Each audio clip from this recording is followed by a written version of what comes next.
इस कार्यक्रम के पुण्यार्चक हैं श्री लालजी जैन, श्रीमती सूरज जैन। पुत्र पुत्रवधू श्री अजित जैन, श्रीमती नम्रता जैन, डॉक्टर आशीष जैन, श्रीमती निधि जैन, पुत्र चमन जैन, पौत्र एवं पौत्री नमन जैन, आगम जैन, अतिशय जैन, अंश जैन, पूर्वी जैन, आर्या जैन, अंशिका जैन, श्री संजय जैन, श्रीमती प्रिया जैन, श्री दीपेंद्र जैन, श्रीमती दीपशिका जैन, श्री विवेक जैन एवं समस्त ईटमा परिवार, अमरपाटन, जिला मेहर, मध्य प्रदेश।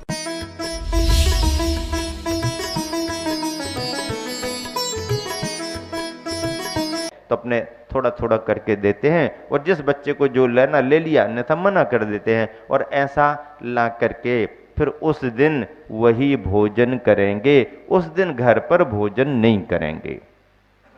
एक भिक्षा का संस्कार, एक गृह त्यागी का संस्कार, एक साधना का संस्कार उस मुजी बंधन में दिया जाता है। तो यह संस्कार भी उन्होंने बचपन में ही प्राप्त कर लिया था।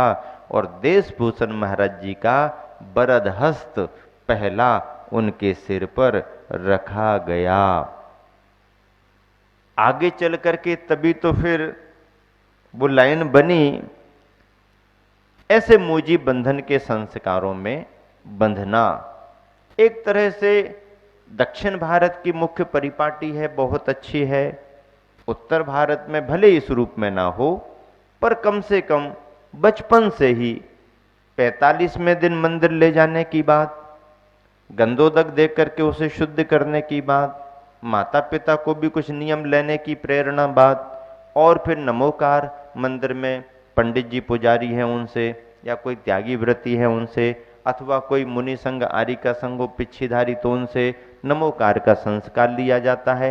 कुछ बच्चे को नियम बताए जाते हैं, कुछ उनके माता पिता को नियम बताए जाते हैं। और ऐसे संस्कार तो गंधोदक, प्रथम गंधोदक लेने की शुद्धता के तो 45वें दिन मिल जाते हैं।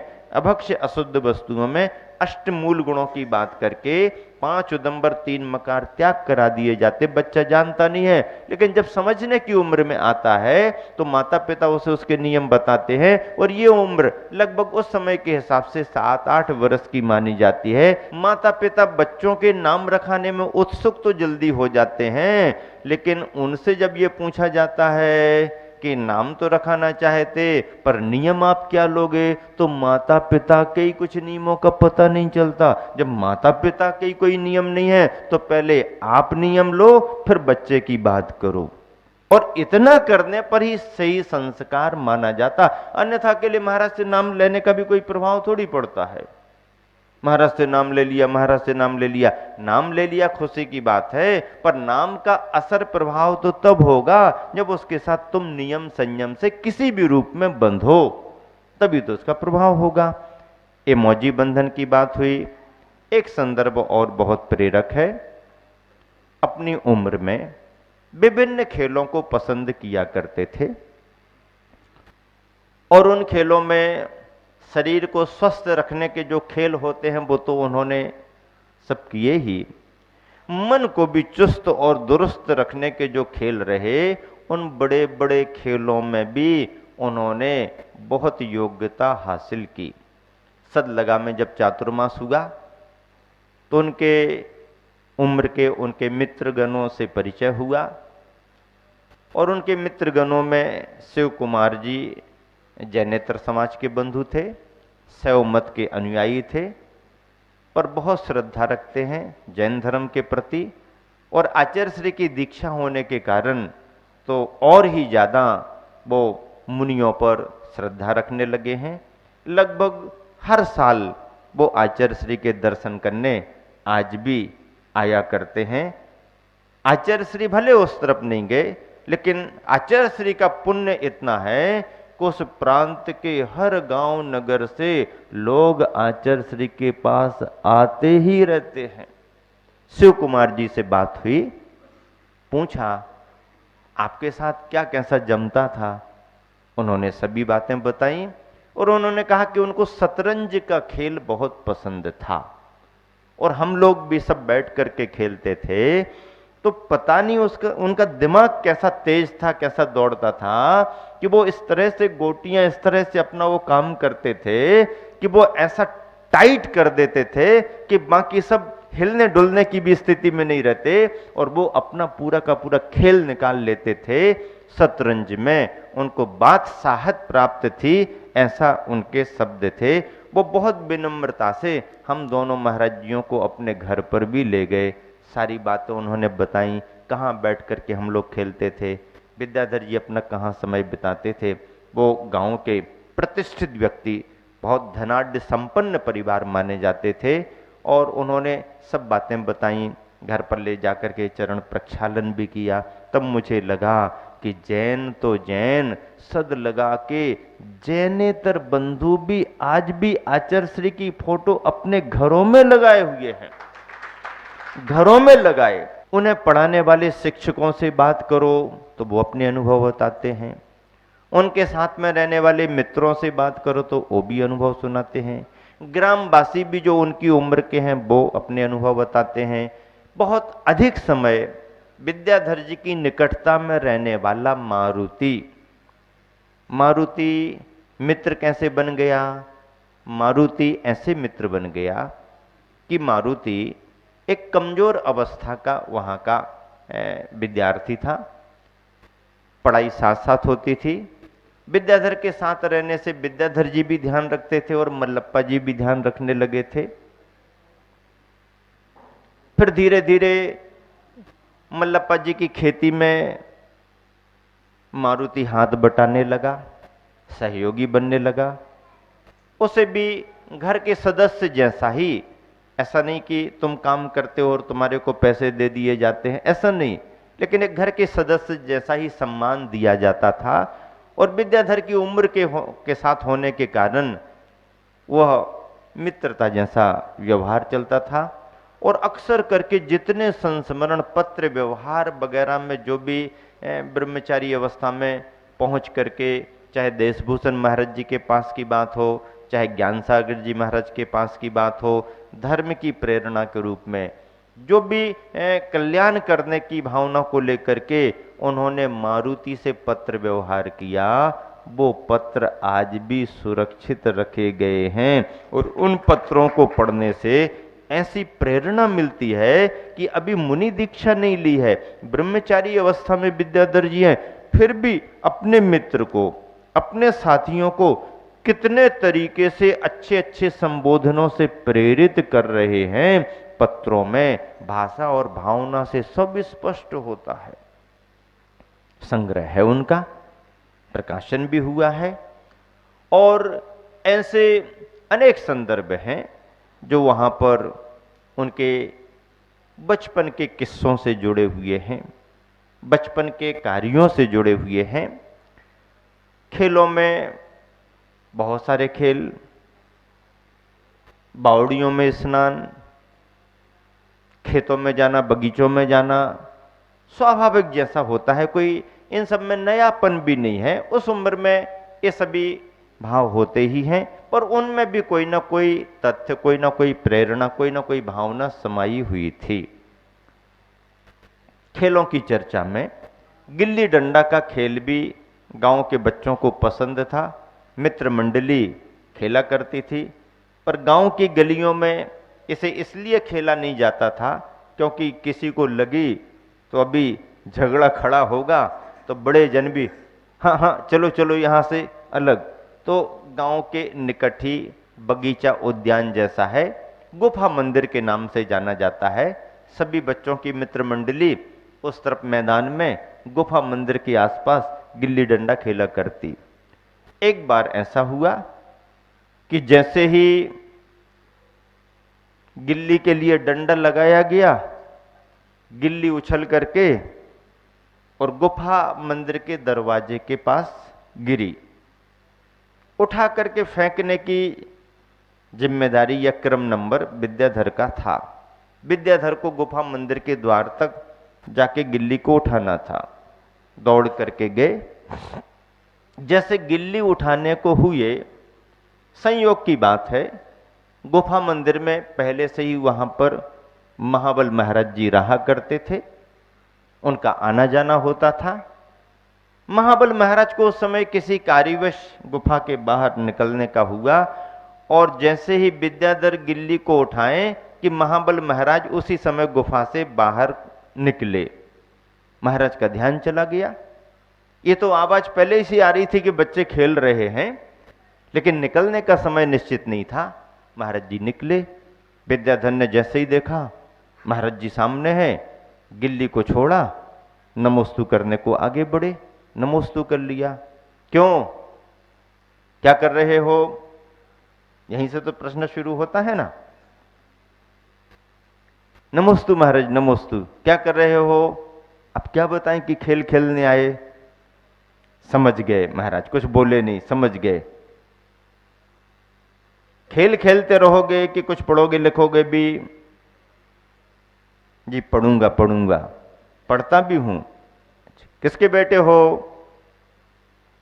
जी मल्लप्पा जी के बेटे। मल्लप्पा जी के बेटे हो? अच्छा, तो मल्लप्पा जी से शिकायत करूंगा तुम्हारी कि अच्छा नाम क्या है तुम्हारा? जी विद्याधर नाम है हमारा। अच्छा विद्याधर, अब मल्लप्पा जी से शिकायत करूंगा कि विद्याधर तो खेलता ही रहता है, पढ़ाई कब करता होगा? नहीं नहीं, मैं पढ़ाई भी करता हूं, खेलने के समय पर ही खेलता हूं। अच्छा अच्छा ठीक है, फिर धर्म का कुछ सीख लिया है क्या? हाँ, मुझे भक्तामर याद हो गया है, अन्ना जी ने भक्तामर याद करा दिया है। अच्छा भक्तामर याद हो गया? हाँ, और कुछ सीखना है? हाँ सीखना है। ऐसा करो, तत्वार सूत्र याद करो, सहस्त्र नाम को भी पढ़ना सीख लो और मुझे सुनाना। जी महाराज, अन्ना जी को बता देना, तत्वार सूत्र सीखो उनसे। जी महाराज। और गिल्ली उठाई, पैर छुए और भागे, बातचीत हो गई। खेल खेल के समय भी मुनि महाराज मिल गए और मुनि महाराज ने उतने ही समय में तत्वार सूत्र याद करने की प्रेरणा दे दी। घर पहुंच करके जब विद्याधर जी ने ये सारा संदर्भ सुनाया तो मल्लप्पा जी भी आश्चर्यचकित हो गए, प्रसन्न भी हुए और अपने बेटे पर आशीर्वाद मान करके उन्होंने कहा अब तो तुम्हें तत्वार सूत्र याद करना ही पड़ेगा, और सुनाना सिखाना शुरू कर दिया। कुछ समय बाद महाराज जी मिले, पूछा क्यों, याद हो गया ना? हाँ महाराज याद हो गया। तत्वार सूत्र उन्होंने ऐसे याद किया। तत्वार सूत्र जैसा महान ग्रंथ 10 अध्याय 357 सूत्र और उम्र उस समय की, फिर भी उन्होंने याद किया। सहस्त्र नाम भी उन्हें घर में ही मुख पाठ हो गया, पाठ करने में उनको आने लगा। धार्मिक शिक्षण बढ़ रहा है। लौकिक शिक्षण तो 9वीं पढ़ने के बाद फिर मना कर दिया। नहीं, 9वीं पढ़ने पर ही मना क्यों कर दिया, इसका कोई उल्लेख नहीं है।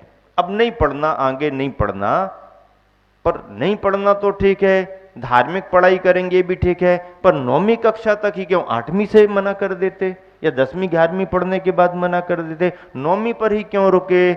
मुझे तो ऐसा लगता है कि उन्होंने पढ़ाई करके पहाड़े के ऐसे अंक को पढ़ने के बाद फिर कुछ पढ़ना शुरू नहीं किया। अंतिम अंक, सबसे बड़ा अंक, शाश्वत अंक तक की पढ़ाई कर ली, अब कुछ पढ़ने की जरूरत नहीं। क्यों? 1 से लेकर के 9। फिर महाराज जी आगे 10 भी तो है, 10 बस कुछ नहीं है, 10 में तो लौट करके 1 में आओ और फिर 0 लगाओ। 0 तो 1 के पहले 0 है, 0 1 2 3, 9 के बाद 10 आएगा ना, तो फिर 1 पर आओ और 0 लगा दो। 20 भी तो आता है, 2 पर आओ 0 लगाओ। 100 तो आएगा, डबल 0 लगाओ। आगे कोई संख्या ही नहीं। संख्या में 9 ही अंतिम संख्या है और सर्वश्रेष्ठ संख्या है। 9 का पहाड़ा भी पढ़ो तो जो आएगा 9 ही आएगा। 9 तो 9 है, 18 करो, 1 और 8 9, 27 में 2 7 9, 36 में 3 6 9, 45 में 4 5 9, 54 में 5 4 9, 63 में 6 3 9, 72 में 7 2 9, 81 में 8 1 9, 90 में 9, जीरो को क्या लेना देना हमारे लिए। 9 का अंक ही श्रेष्ठ है, शाश्वत है, सबसे बड़ा है। तो मैं तो समझता हूं जब क्लासों के रूप में 9 की संख्या प्राप्त हो गई, अब उससे ज्यादा पढ़ने की उन्हें जरूरत ही महसूस नहीं हुई। शाश्वत अंक पकड़ लिया है तो शाश्वत मुक्ति के मार्ग पर आगे बढ़ने की प्रेरणा उनको मिल गई।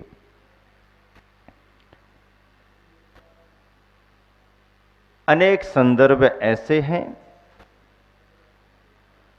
जो अनछुए पहलू बन करके हैं। आचार्य श्री तो अपने मुख से सुनाते नहीं,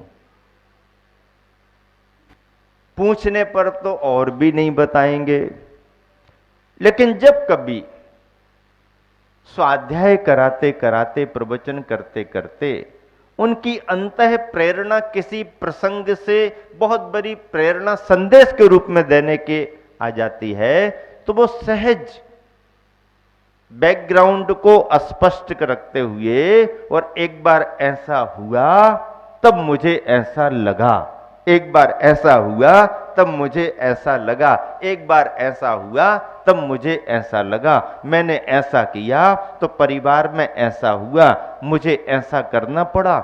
धार्मिक भावना का संचार इसी से मालूम होता है।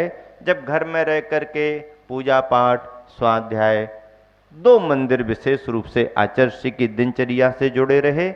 एक को दौड़ वसदी कहते हैं, एक को कल वसदी कहते हैं। पिछले दिनों में हमने एक शिखर वसदी का नाम बताया था।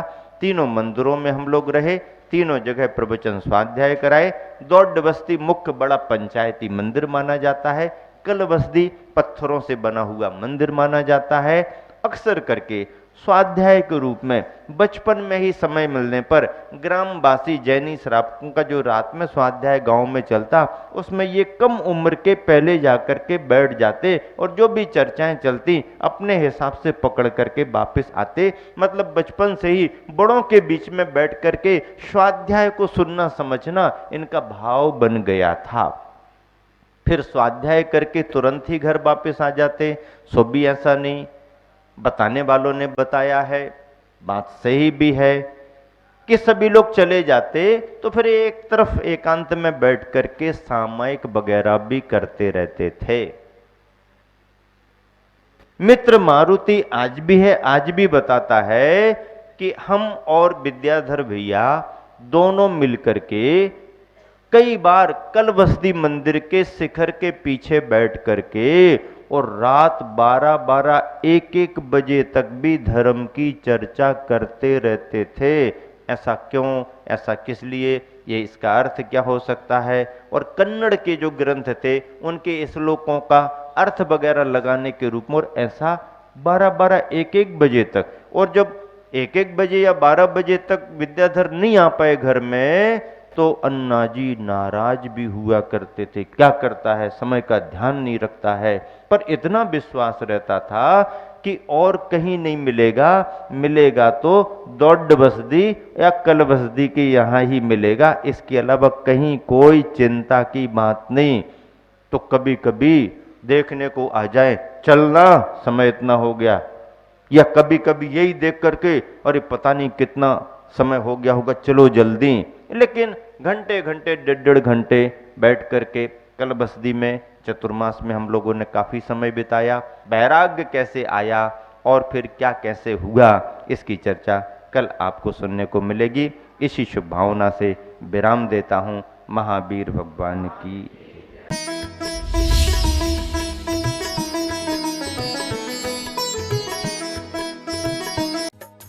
इस कार्यक्रम के पुण्यार्चक थे श्री लालजी जैन, श्रीमती सूरज जैन। पुत्र पुत्रवधु श्री अजित जैन, श्रीमती नम्रता जैन, डॉक्टर आशीष जैन, श्रीमती निधि जैन, पुत्र चमन जैन, पौत्र एवं पौत्री नमन जैन, आगम जैन, अतिशय जैन, अंश जैन, उर्वी जैन, आर्या जैन, अंशिका जैन, श्री संजय जैन, श्रीमती प्रिया जैन, श्री दीपेंद्र जैन, श्रीमती दीपशिका जैन, श्री विवेक जैन एवं समस्त ईटमा परिवार, अमरपाटन,